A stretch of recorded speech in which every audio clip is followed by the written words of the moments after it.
Hello guys, greetings and salutations. This is James here at Unique Perspectives. I do have my mother here. We've been shooting some videos and I actually wanted to talk about not only the Jim Crow South, which my mother actually experienced firsthand. She was born in 1948? 41. 1941. 1941, okay. But, very sharp lady. She had me at a late age, so what was very interesting is she's always very, she shared a lot of experience with me over the years, and I decided more recently that I want to capture a lot of these stories and experiences just so they can live on. Even after she and I are gone, they'll still be available for the internet to see. But I wanted to talk about her experiences, not only with just white Caucasian people during this time of the Jim Crow South, but just her experience of Jim Crow, because she was actually there. The separate water fountains, going in the movie theater at a different entrance, having to, I think you told me at one point you had to eat before or after other white people at was it a restaurant or at a home? No, it was where I live. Okay. Now you were like an in-home babysitter at one time, right? Yes. Okay. So I guess my first, did you want to say anything before we start? This is my mother, Jessie Smith, Smith-Jones. Jessie Smith-Jones. So do you want to greet everyone, Mom? Do you want to say hello? Hello, everybody. All right, cool. All right, so I just want to get started with some questions I think that a lot of people would be very interested in. I want to ask a very serious question early on.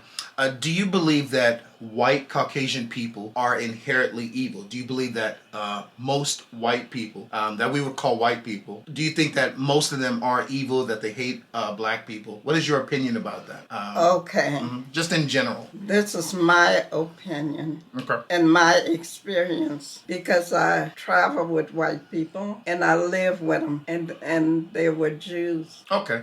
So they treated me really well. So I have no disrespect for Jews at all. So did you only associate, because I know you were an in-home babysitter, was it for multiple families or just one or two? Do you remember? Were you with multiple families? Or?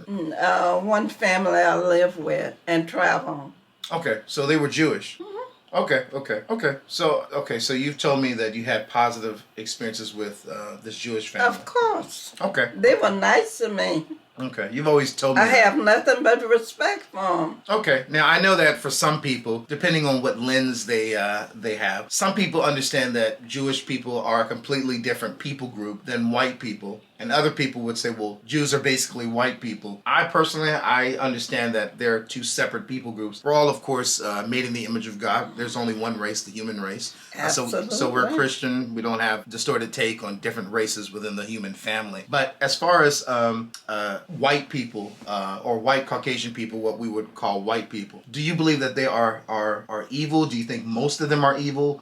Because you grew up in the Jim Crow South, so you've seen a lot. Listen, I never experienced that. Okay, so what about people? But with the Jim Crow, it was a law. You had a fountain you drank out if you're black, and you had one if you was white. You had a window to go to, and it just was separated.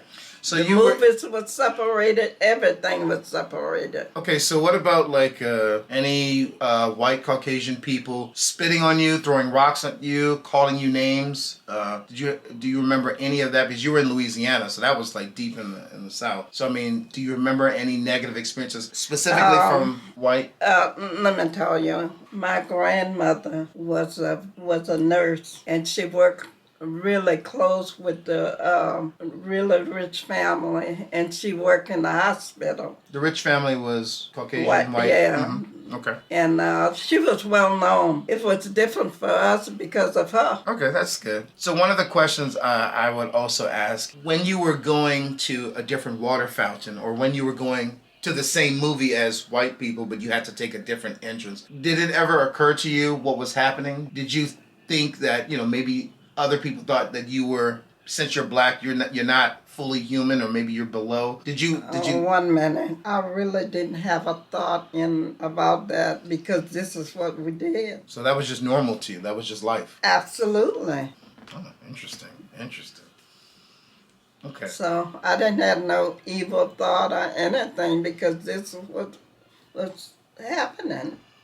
This is what we did. Did you ever, I don't think I ever asked you this before, but did you ever get the impression during this time or any time in your life as a black woman in Louisiana, and eventually you came to Los Angeles, did you ever get the impression that white Caucasian people at any time in your life thought that maybe you weren't enough, that you were below them? Did you ever get the impression at any time in your life? No, because I never did have that because maybe it was the way that I act. They treated me nice, Okay. even in Louisiana. Okay, so you you didn't have any issues with white Caucasian people in any Not time? at all. Not at all. Okay. Now, I remember you telling me that there was an experience you had that stood out to you as a young girl. That I think you were walking with your aunt, and you said, Yes. Oh, so what exactly My happened? aunt, okay, I was walking on the sidewalk Okay. and a white lady was coming, and my aunt said, "Don't you see this white woman? Get off the sidewalk." Okay. So your aunt said, "Hey, get off the sidewalk. A white woman is coming." and let her pass. Okay. And then you were able to get back on the sidewalk. Yeah. Okay. Now, so when you experienced that, did something occur to you like, oh, Not at all. I just figured this is what we do. interesting. You know, Interesting. I didn't have no bad feeling or nothing. I just got off the sidewalk, let her go, and kept going my way. Now, one of the experiences I definitely want to talk about is the experience you had when you were a cook at a preschool in Beverly Hills. Oh, yeah. Yeah. So we don't have to go in full detail about the relationship you were in, but you were in a relationship with a man before you met my father, and he was not very healthy for you, and so you would give your paycheck, and he really had his Oh, own yeah. to him, but he really had a very domineering. He wanted to take care of the household, but be over you, Yeah, and he didn't he really did. want you to speak up. And He so, what did. could you tell us about your experience about what your white Okay. Caucasian, at that time, Okay, so you were a cook in Beverly Hills at a preschool. At that time, Mhm. I was not able to express myself as well as I am today Okay. because I used to cry a lot Okay. when I had to take care of any type of business. Okay, you're very sensitive. And so one day I was crying, and my boss, she asked me why I'm crying, and I told her because I wasn't able to express myself like I wanted to. So So your boss, let me just get this straight. Your boss, she's in charge of this school. yeah, Okay. yes, she was a child psychologist, Okay. psychiatrist. Okay. So all of the teachers at this school were educated. They were white. Oh, all of they them. was very white highly Caucasian. educated. Okay, this is Beverly in Hills. Beverly Hills. Okay, and, And, you were a cook. And so so from that day, I didn't even know what was happening. But each one of them would spend 30 minutes, and it was about we had about 5 teachers. Each one of them came and spent at least 30 minutes a day with me, talking to me, asking me a whole lot of questions and different things. And I mean, it was just beautiful. So one of the things that, because my mother has brought this up many times, but it sounds like, from what my understanding is that you were in not a very healthy relationship. You were not speaking up for yourself. No, I couldn't. You were getting sort of bullied in the relationship Yes, in some way. You all were the giving your time. paycheck, whatever he wanted, you did. And so you weren't speaking up, and your coworkers started learning about your situation. Yep. And what they did was they started periodically training you without you knowing Yeah. how to express yourself, and they used their education. Each one of them would come 30 minutes a day, stood up by my Wow. kitchen door, speaking to me, asking me a lot of questions, what I do, talk to me, and I mean, it was just beautiful. And that's how I became able to communicate much more effectively today. So, just to summarize what happened, your 5 educated white Caucasian coworkers were training you, and I always thought, I didn't even know it. yeah. So they were actually empowering you and teaching you how to express yourself, and you even told me they even taught you how to correct someone if somebody Yeah. misunderstands what you're saying. Absolutely. Okay. It was just beautiful. I'll always remember them for the rest of my life.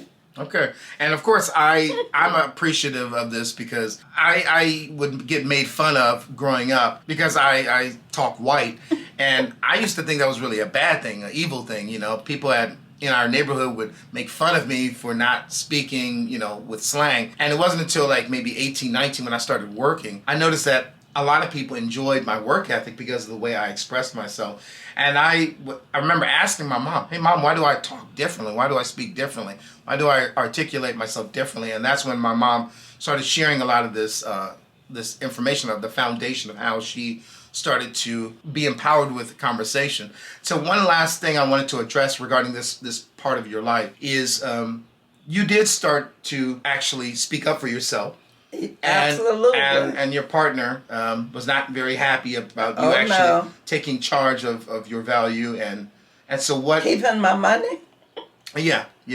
So I want to just share with our audience. He obviously was supplying a lot of different things in the house that he bought you. What did happen to that house when you started standing up for yourself and when you started to not allow him to bully you anymore? What happened? Oh, he burned it down. He burned down the entire house. And I used to wear beautiful necklaces and stuff. Yeah. He put one of my pretty necklaces in a top. Oh yeah, so in tar. Yeah. And I think it was a contractor, so he knew, you know, construction. Oh, he and all used that to keep the house nice. Yeah, I believe you. That's very interesting. Yeah. All because a bunch of white people started educating you how to empower, you know, and now you got yourself in trouble. Interesting, very interesting. I guess I'll ask one final question. There are a lot of people that still to this day believe that all white people are inherently evil, that they are responsible for a lot of the death in human history, that they are bad, that they are evil, and that America is racist. And I think I've talked to you about how I feel about some of this stuff, but I want to know, what is your overall opinion about this? Do you believe that black people are in a worse position than they were in Jim Crow South? Do you believe that we're in a better position? Do you think white people are overall good, bad? Do you think, you know, what are your thoughts about that? I never did really think that white people was good or bad. I never had no thoughts because all the white people I knew treated me nice. So that's all I could say. Okay. And we obviously know as Christians, you know, because of Adam's sin, every people group, everyone with different complexions, we all have a sinful nature, and yeah, we can't say anyone's all good or bad. You know, we just all have this nature. Even when I traveled with them, they treated me nice. That's right. You were an in-home babysitter for some family, right? Mm-hmm. Okay. Some Jewish family. Interesting. Okay. Yeah, I appreciate you sharing that, Mom. I've been wanting to get that recorded, and I think that will be very beneficial to the world. My mother was born in 1941, so she did experience the Jim Crow South, the segregation, and then she even talked to me earlier about when she realized that Jim Crow ended, and she was able to eat with white Caucasian people. Yeah, with white Caucasian people, families that she was with, that ended. So that was very interesting. Okay. Do you have any final thoughts you want to share or any messages before we end this video? Just for anyone who heard your story, and, you know, do you have any final thoughts or anything? I would just like to say be kind to each other. Okay. Because this is what God wants us to do, regardless of our color. I agree. Because there's only one race, the human race. And we're all made in the image of God. So something to keep in mind. All right, guys. Thank you very much. God bless you. All right. Thank you. All right. Thank you, Mom. And thank you guys for joining us. All right. You going to give my kiss? All right. Bye-bye, guys. Take care. Peace.